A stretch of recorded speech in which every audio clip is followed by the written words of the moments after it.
जय श्री कृष्णा दोस्तों, कैसे हैं आप सब। उम्मीद करते हैं कि आप सब अच्छे ही होंगे। मैं स्वागत करती हूँ आपका अपने एक और न्यू व्लॉग में। तो मैं मोनिका आ गई हूँ एक न्यू वीडियो लेकर। तो ये जो आपने कल वीडियो देखा था, ये उसी का अगला पार्ट है। तो मैं इसको दो पार्ट में आपको दिखा रही हूँ, क्योंकि एक पार्ट में अगर इसको बनाती तो बहुत ज़्यादा ये बड़ा हो जाता। तो ये मेरा आगे का लुक है। तो मैंने ये साड़ी पहन ली है येलो कलर की, क्योंकि भाई वही अष्टमी है, तो बोलते हैं कि येलो कलर पहनना शुभ होता है। वैसे तो सभी कलर अच्छे होते हैं, लेकिन ब्लैक और ब्लू नहीं पहनना चाहिए, ऐसी मान्यता है। बाकी कलर आप कोई भी पहन सकते हैं, लेकिन येलो को बोलते हैं कि येलो उस दिन ज़्यादा शुभ माना जाता है। तो मैं रेडी होकर आपको दिखा रही हूँ कि कैसा मेरा आपको ये लुक लगा, आप मुझे बताइएगा। तो देखिए, मैंने साड़ी पहन ली है और अपना सिंपल सा ही रहता है, ज़्यादा मेकअप शेकअप तो नहीं होता है। बस सिंपल लिपस्टिक, बिंदी और सिंदूर, बस इसी से अपना लुक जो है कंप्लीट हो जाता है। तो इसी तरीके से मैं रेडी होती हूँ, ज़्यादा कुछ तामझाम नहीं होता, बहुत जल्दी से रेडी हो जाती हूँ। तो ये देखिए, यहाँ पे तो मैंने ना काजल भी लगा लिया, तो लाइनर भी लगाया था थोड़ा सा। उसके बाद मैं दोपहर वाली पूजा करने लगी हूँ। दोपहर वाली पूजा करने की, क्योंकि पूजा की तैयारी तो मैं पहले ही कर चुकी थी। अभी कर रही हूँ मैं अपना दीपक लगा रही हूँ। यहाँ पे दिया वगैरह जलाऊंगी, थोड़ा भोग लगाऊंगी, और उस तरीके से हमारे यहाँ दोपहर में पूजा होती है। 3 से 4 बजे के बीच में जो पूजा होती है ना दोपहर में, इसके बाद हम कथा सुनते हैं। अपने बेटे को बुला लिया, इसको तिलक कर दिया है, और अपनी बेटी को भी मैं तिलक लगा दूंगी, क्योंकि भाई ये जो पूजा है वो बच्चों के लिए ही हो रही है। तो पूजा करने के बाद मैं अपनी मेरी पड़ोस वाली एक भाभी है, उनके पास चली गई थी कथा सुनने के लिए। तो हम दोनों ही कथा सुनते हैं, क्योंकि हम दोनों ही ये व्रत करते हैं अपनी बिल्डिंग में, वरना तो कोई और व्रत नहीं करता, किसी के यहाँ ये रीति रिवाज नहीं है।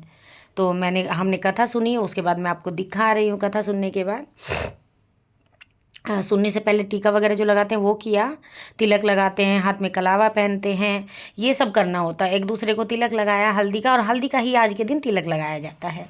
टीका जो होता है ना, बच्चों को भी हल्दी का ही लगाते हैं, और मम्मियाँ भी हल्दी का ही टीका लगाती हैं। तो ये टीका लगाया, कलावा बांधा, उसके बाद हमने कथा सुनी। और कथा सुनने में जो आनंद आता है ना, इसकी कहानी और कथा सुनने में बहुत अच्छा लगा। कथा सुनने के बाद हम ऊपर छत पे जाएंगे और सूर्य देव को अर्घ दे दिया है। सूर्य देव को जल अर्पित कर दिया है। ये देखिए, मैं ऊपर छत पे आ गई थी कथा सुनने के बाद। हमारे यहाँ यही होता है। ऐसा किस किस के यहाँ होता है, मुझे कमेंट करके ज़रूर से बताइएगा। और ये जो सूर्य देव को अर्घ देते हैं ना, जहाँ तक ये पानी जाता है उसके लास्ट तक हमको पल्लू से लेकर छूना होता है, ऐसा बोलते हैं। अब जैसे बड़े बुजुर्ग बोलते हैं, मम्मी जी बोलती हैं, तो वैसे ही हम लोग कर लेते हैं। उसके बाद मैं आ गई थी किचन में, थोड़ा वीडियो वीडियो बनाया, ऊपर फ़ोटो वगैरह लिया। कुछ तैयारी तो मैं पहले ही करके गई थी, और उसके बाद आके मैंने हलवा भी इधर बना दिया है। हलवे की रेसिपी मैं पहले ही आपको दे चुकी हूँ। तो इसमें क्या है, सब लोग अपने अपने तरीके से बनाते हैं, तो क्या ही रेसिपी देना इसका। तो मैंने इधर हलवा बना लिया है भोग के लिए। हमारे यहाँ हलवा और पूड़े, मीठे पूड़े जो होते हैं, गुलगुले भी बोले जाते हैं, पर हमारे यहाँ पूड़े बोलते हैं, वैसे उनको गुलगुले बोला जाता है। तो इधर मीठा पानी छान लिया है, ये जो मैंने बना के रखा था। अभी इसमें क्या करेंगे, गेहूं का आटा लेंगे, और गेहूं का आटा लेकर इसमें घोलना शुरू कर देंगे। तो हमारे यहाँ सिंपल सा यही खाना बनता है। काटा पीटी तो आज के दिन नहीं होगी। मम्मी चाकू कैंची या फिर सुई वगैरह से कोई भी काम ऐसा नहीं कर सकती हैं। देखिए, जब भी त्यौहार आते हैं ना, तो बड़ा अच्छा लगता है। त्यौहार आते हैं तो इतनी एक्साइटमेंट रहती है कि भाई ये भी त्यौहार आ रहा है, वो भी त्यौहार आ रहा है, हमें त्योहारों की तैयारी करनी है, अच्छा अच्छा सजना है, अच्छे अच्छे कपड़े पहनने हैं, साड़ी पहननी है, जो भी कुछ पहनना होता है, बहुत ज़्यादा एक्साइटमेंट रहती है। त्यौहार जब भी लगते हैं ना, जैसे कि तीज आता है, तो तभी त्योहारों की बरसात हो जाती है। तो त्यौहार जब भी आते तो बहुत अच्छा लगता है, एकदम एक्साइटमेंट रहती है। लेकिन अभी दीपावली के बाद सब त्यौहार ख़त्म हो जाएंगे, तो थोड़ा सूना सूना सा हो जाएगा, है कि नहीं। ऐसे ही सूनापन ऐसे हो जाता है कि पता नहीं क्या हुआ। फिर तो कभी ना होली ही आती है, लेकिन इस बीच शादियाँ वगैरह भी लगी रहती है, जिससे कि रौनक बनी रहती है। त्योहारों में एक अलग ही लेवल की रौनक रहती है। जब हम त्यौहार ऐसे सेलिब्रेट करते हैं, एक एनर्जी भी होती है, पॉजिटिव एनर्जी जिसको बोलते हैं, पॉजिटिव एनर्जी भी होती है। जैसे कि अभी नवरात्रे वगैरह गए हैं, तो उस तरीके से। तो इधर मैंने पूड़े का आटा भी लगा कर रख दिया था, तो उसको थोड़ी देर रेस्ट करना होता है। इसके बाद मैं ना यहाँ कचौड़ी बना रही हूँ। कचौड़ी वो नहीं जो खस्ता बनते हैं, हमारे यहाँ आलू की भर के, स्टफिंग भर के, उसको कचौड़ी बोलते हैं, और इस दिन यही बनाई जाती है। वैसे तो कुछ भी बना सकते हैं, अपनी इच्छा है, लेकिन ज़्यादातर मेरी मम्मी भी वैसे ही बनाती थी, और मैं भी वैसे ही बनाती हूँ। मुझे भी अच्छा लगता है, क्योंकि बचपन से जो हम देखते आते हैं ना, जो रिचुअल्स, जैसे कि मम्मी कुछ कर रहे हैं, हालांकि ससुराल के थोड़े अलग होते हैं, बट खाना पीना तो सेम ही होता है, ज़्यादा फ़र्क नहीं होता है। इसी वजह से तो मैं भी वैसे ही कर लेती हूँ। मेरी मम्मी बनाती थी आलू की कचौड़ी, और मम्मी जो बनाती थी ना, मम्मी के हाथ में जो टेस्ट था वो तो अपने हाथों में आता भी नहीं है। मम्मी बहुत अच्छा खाना बनाती है। सभी की मम्मियाँ जो होती हैं वो बहुत अच्छा खाना बनाती है। आपने नोटिस किया होगा, जब भी हम माँ के हाथ का खाना खाते हैं तो उसमें एक अलग लेवल का टेस्ट होता है। बल्कि हम चाहे कितने भी मिर्च मसाले या कितना भी तड़का उसमें लगा ले, वो स्वाद कभी नहीं आ पाता है जो माँ के हाथों में होता है। ऐसा कौन कौन मानता है भाई? मेरा तो ऐसा मानना है, क्योंकि जो खाना मेरी मम्मी पूरा शिद्दत से बनाती थी ना, बिल्कुल 3 से 4 चीज़ों से सब्जी बनाती थी, और वो इतनी टेस्टी लगती थी। उनके जैसी सब्जी तो मैं कितनी भी कोशिश कर लूँ नहीं बना पाती हूँ। और वैसे ही मेरी सासू माँ की कुछ चीज़ें तो ऐसी हैं जो कभी भी हम ट्राई करें, बच्चे भी बल्कि बोलते हैं, बच्चे भी, हस्बैंड तो बोलते ही हैं।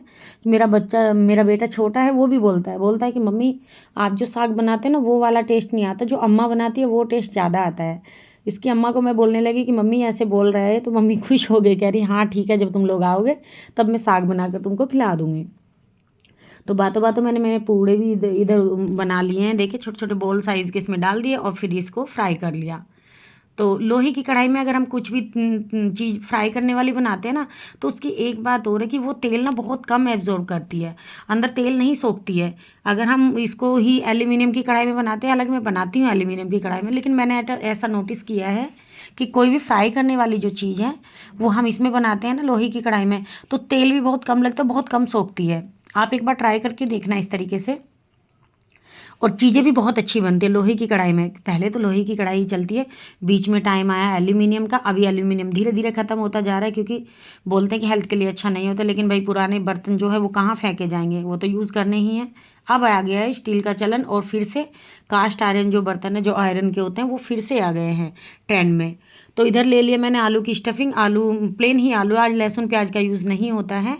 तो मैंने इसमें हल्दी नहीं सॉरी, इसमें धनिया पाउडर, लाल मिर्ची पाउडर, नमक और हींग थोड़ा सा डाल के मैश कर लिया था आलू को। और अभी धनिया भी हाथ से तोड़ के डाल दिया, क्योंकि चाकू वगैरह का इस्तेमाल कर नहीं सकते हैं, तो इस वजह से मैंने इसमें हरा धनिया जो है इसको हाथों से ही तोड़ के डाल दिया।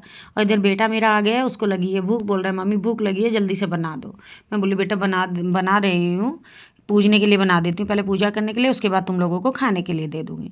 तो ये मैंने ले लिया थोड़ा सा आटा, और आटा इसका सॉफ्ट लगाएं। जब भी हम आलू की कचौड़ी बनाते हैं तो उनको फट जाती है, फटने के चांस ज़्यादा रहते हैं। और मैं इनको ऐसे हाथों से ही बनाती हूँ, मेरी मम्मी भी वैसे बनाती थी, तो मैं भी ट्राई करती हूँ। पहले तो नहीं बन पाती थी, लेकिन अब बना लेती हूँ। तो हाथों में एक थोड़ा सा मिश्रण लिया आटे का, उसको चपटा किया, और चपटा करने के बाद इसमें थोड़ा सा फिलिंग भर दी।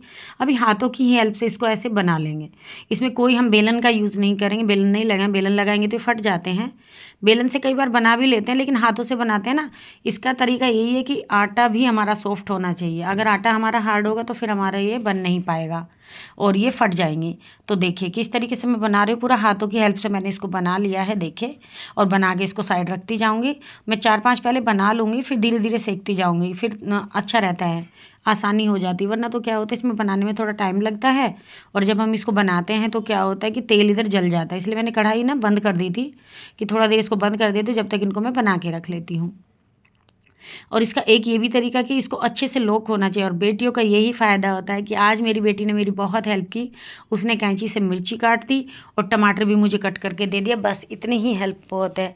देखिए बेटी मेरी 8 से 9 साल की बीच में है, लेकिन फिर भी मेरी बेटी बहुत हेल्प कर देती है। बेटियाँ होती ही ऐसी हैं, बेटी हमेशा हेल्प करती, बेटे भी करते हैं, लेकिन बेटियाँ बहुत छोटे से ही बहुत समझदार हो जाती। पता नहीं क्या ऊपर वाला उनको ऐसे भेजता है उनके दिमाग में डाल के कि उनको 2 घर संभालने होते हैं। इसलिए बेटियां बेटों से थोड़ा ज़्यादा ही समझदार होती हैं बचपन से ही।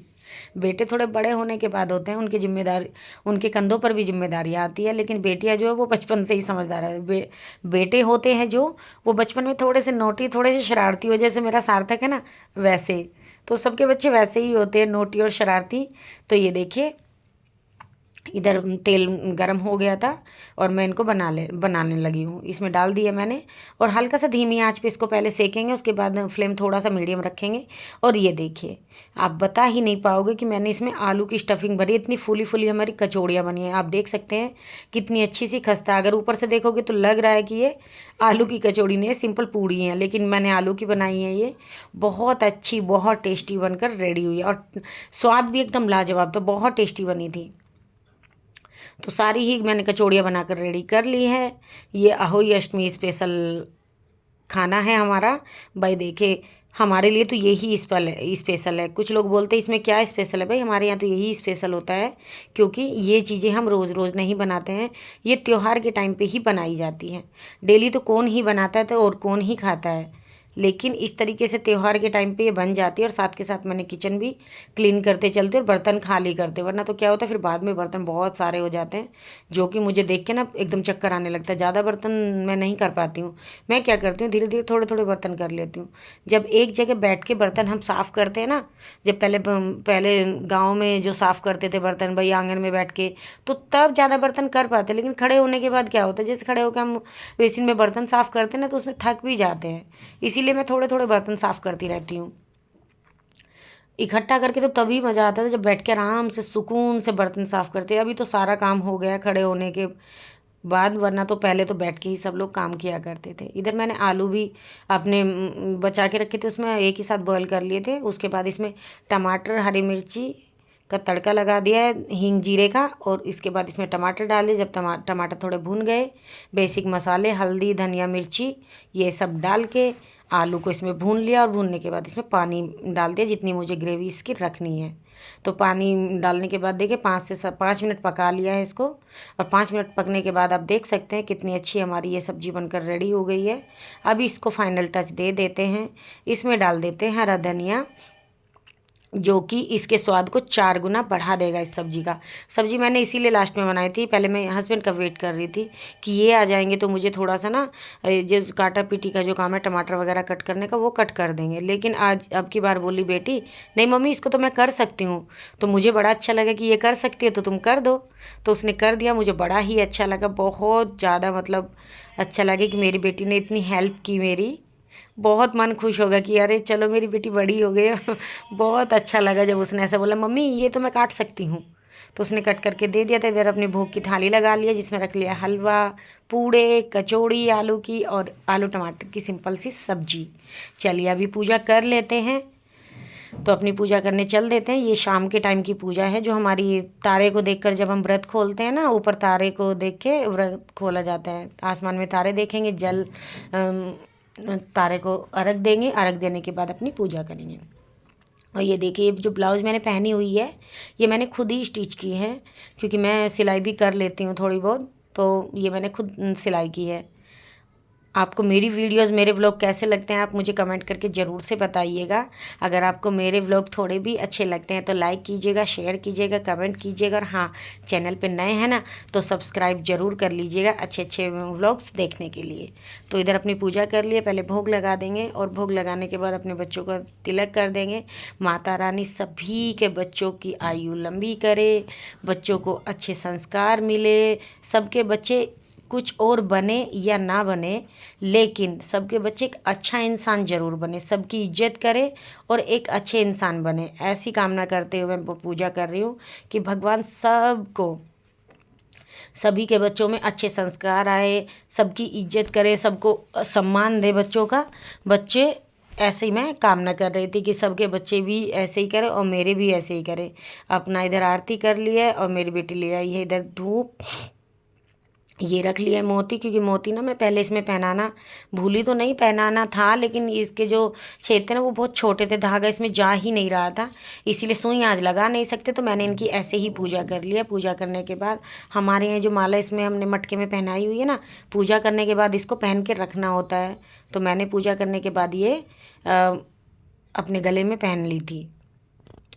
तो इसी तरीके से सिंपल सी हमारी पूजा होती आई अहोई अष्टमी की, जो कि मैंने बच्चों के साथ कर लिया। हस्बैंड तो ड्यूटी में थे, वो तो आ नहीं पाए, उनको लेट हो गया था। उनकी वेट करते करते ही मुझे भी थोड़ा पूजा करने में लेट हो गया था।